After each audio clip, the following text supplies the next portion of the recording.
ends tonight. The new storm still coming this evening. Heavy rain expected again after deadly flash flooding already. The emergency playing out in parts of the east. The body of a 12-year-old Maryland boy swept away has now been found tonight. Lee Goldberg standing by with the forecast for this evening. But first, Stephanie Ramos with the images coming in tonight. Look at this. Tonight, millions on alert for dangerous flooding. Heavy rain moving up the East Coast after a deadly deluge swamped the Mid-Atlantic. West of Charlottesville, first responders in Albemarle County, Virginia, desperately searched for 12-year-old Jordan Sims, who was swept away by floodwaters. It was a raging river last night. I don't think I've ever seen a stream like that. Sadly, they found the boy just before 9 this morning. Western Maryland hit with more than 5 inches of rain Tuesday, rivers bursting out of their banks, first responders using boats to ferry families through the rapids. In Westernport, 200 students and adults rescued from the elementary school, cars bobbing in the water, one of 3 schools that had to evacuate. This photo showing Dustin Nash carrying his 9-year-old daughter Aria out of harm's way through shoulder-deep floods. David, those showers and storms are pushing their way into the Northeast. There are flood warnings in effect, making for a rough commute home for millions. David. Stephanie Ramos, Steph, thank you. Let's get right to Chief Meteorologist Lee Goldberg of our New York station, WABC. Hi, Lee. Hey, David, and a less severe version of that soaking right here in New York City, slowing down the commute. But the flood watches and warnings, they stretch from southwestern Pennsylvania all the way into eastern Virginia. More showers tonight, maybe an additional inch or two. And unfortunately, by later tonight, some pockets of heavy rain over the hard-hit areas of Maryland and Virginia. Thankfully, that lightens up during the overnight hours. Then we shift our focus to the northern plains. A storm spinning up, a severe thunderstorm watch till 11 o'clock local time, and a severe weather threat tomorrow. Some fires over the wildfire zones. Good news and bad news will dampen the fires, but maybe lightning can spark new storms. Severe weather threat late week all the way from the Midwest to the deep south. David? All right, Lee Goldberg with us tonight, and that rain hitting many of the areas that certainly do not need it again. Lee, thank you. Now to President Trump in the Middle East tonight, into a moment that has not been seen in 25 years. An American president shaking hands with the leader of Syria. The new president of Syria is a former militant linked to al-Qaeda at one point.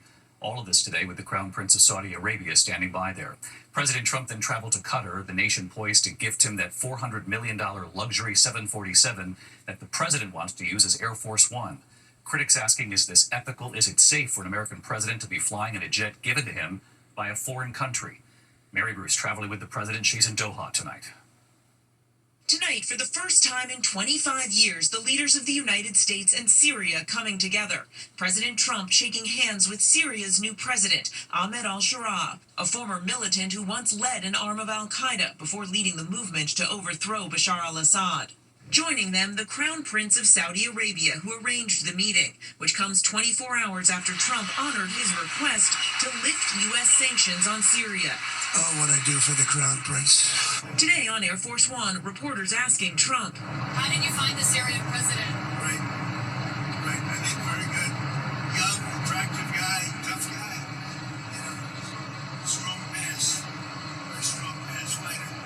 Does that worry you? He's got a real shot at pulling it together. The White House saying behind closed doors, Trump urged the new Syrian president to tell all foreign terrorists to leave and to help normalize relations with Israel. Trump then heading to Qatar, a nation he once accused of funding terrorism. The nation of Qatar, unfortunately, has historically been a funder of terrorism at a very high level.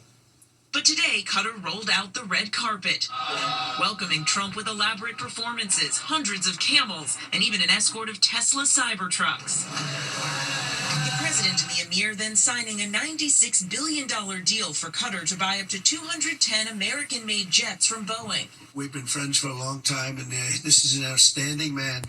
He's a great man, and we're going to help each other. What neither mentioned, the other way the emir wants to help the president by gifting him a $400 million luxury jet known as a Flying Palace to use as Air Force One before it's transferred to Trump's presidential library. We're talking, and he said, if I can help you, let me do that. Trump says the current Air Force One is 40 years old, out of date, and not impressive. And when you land and you see Saudi Arabia and you see UAE and you see Qatar and you see all these, and they have these brand new Boeing 747s mostly, and you see ours next to it, and this is like a totally different plane. It's much smaller, it's much less impressive, as impressive as it is. And, you know, we're the United States of America. I believe that we should have the most impressive plane.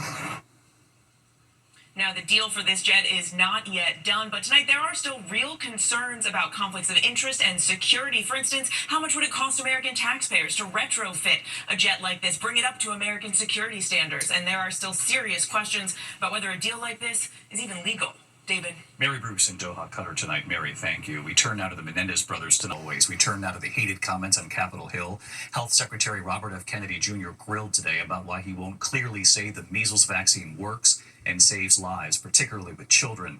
And at one point, Kennedy, who of course is the health secretary, surprised some in the room when he said, "I don't think people should be taking medical advice from me." Here's ABC's Rachel Scott.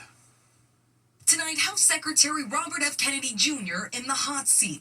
Lawmakers asking the noted vaccine skeptic whether parents should vaccinate their children against measles amid an alarming outbreak across 30 states. I don't want to seem like I'm being evasive. Yeah.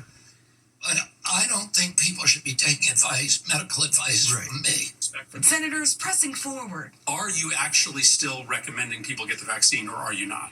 Senator, if I advised you to swim in a lake that I knew there to be alligators in, wouldn't you want me to tell you there were alligators in it? So are you recommending the measles vaccine or not? What I've said and what I said It doesn't sound like you are. Are you going to let me answer? Are you going to keep it? Are you not? Are you going to let me answer? I am not going to just tell people everything is safe and effective if I know that there's issues. I need to respect people's I intelligence. think you're answering the question. The reason That's that really people- dangerous for the American public and for families. The fact is, the measles vaccine is considered safe. 3 people have died in the current outbreak, including 2 children, all of them unvaccinated. The Republican chairman of the Health Committee, who was also a doctor, correcting Kennedy today after the secretary claimed most childhood vaccines have not undergone rigorous testing. The only vaccine that has been tested in a full-blown placebo trial against an inert placebo was the COVID vaccine. The secretary made the statement that no vaccines except for COVID have been evaluated against placebo. For the record, that's not true. Rotavirus, measles, and HPV vaccines have been, and some vaccines are tested against previous versions. So just for the record, to set that straight. Kennedy also grilled on the sweeping cuts across his agency. 20,000 employees now gone, including lead exposure experts, set to fly to Milwaukee, where students at several schools have been exposed to dangerous lead levels. When a community asks for help to prevent lifelong complications for children, and there is no one there to pick up the phone, and it's not because this program is ineffective, it's because you fired the entire team whose job it is to support communities like Milwaukee. If that money has been appropriated, we will spend that money. If it's been appropriated to Milwaukee, we will spend it in Milwaukee. I've spent a lot of time in Milwaukee It's to working on provide that. expert, and the entire staff has been fired.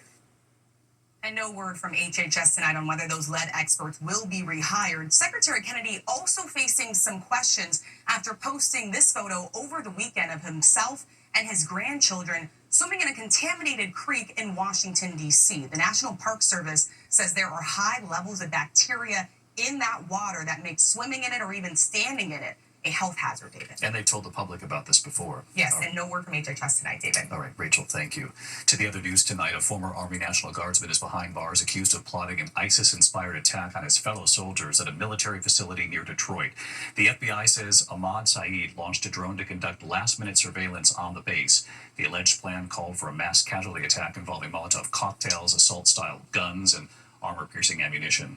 Also tonight here, in a separate case, authorities in San Antonio, Texas have now arrested and charged a mother after she allegedly bought her son ammunition and tactical gear despite knowing about her son's threats against his own middle school.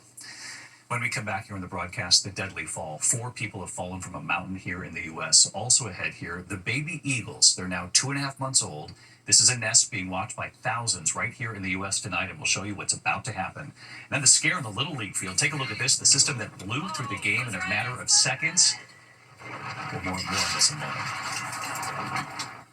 deadly fall from a mountain in Washington state. 4 climbers plunging 400 feet. Only one survived this. Authorities say they were coming down the North Cascades Mountains. The lone survivor tangled in ropes and equipment. The sheriff's office tonight saying he hiked to his car and then drove to a payphone to call for help for himself. He's being treated now for internal bleeding and head trauma. He's expected to survive this.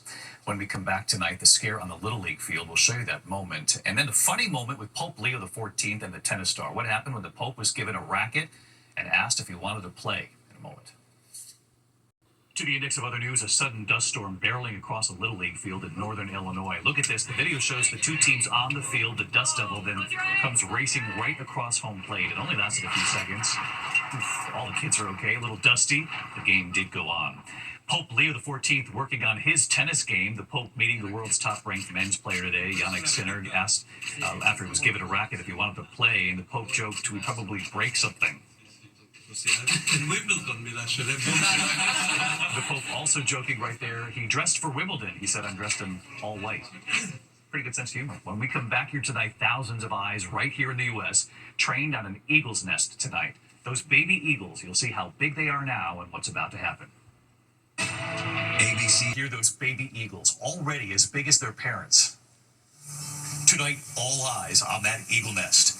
We first reported on that family of bald eagles in Southern California's San Bernardino Mountains in March, capturing the world's attention, so many watching them online. Mom and Dad taking turns keeping the eggs warm in the snow. The eggs then hatching, everyone watching, the baby eaglets growing before our eyes. And now, about 2.5 months old, the 2 baby eagles named Sunny and Gizmo by the nonprofit keeping a watchful eye on them are now getting ready to fly the nest. Their wingspan more than 5 feet already. The nest is getting crowded. Tonight, biologists say they're now fully grown. The brother and sister are expected to fledge or fly for the first time any day now. It's possible they won't return, scientists say, but they usually do. All eyes on that nest tonight, including ours. We'll keep you posted. I'll see you tomorrow night. Good night.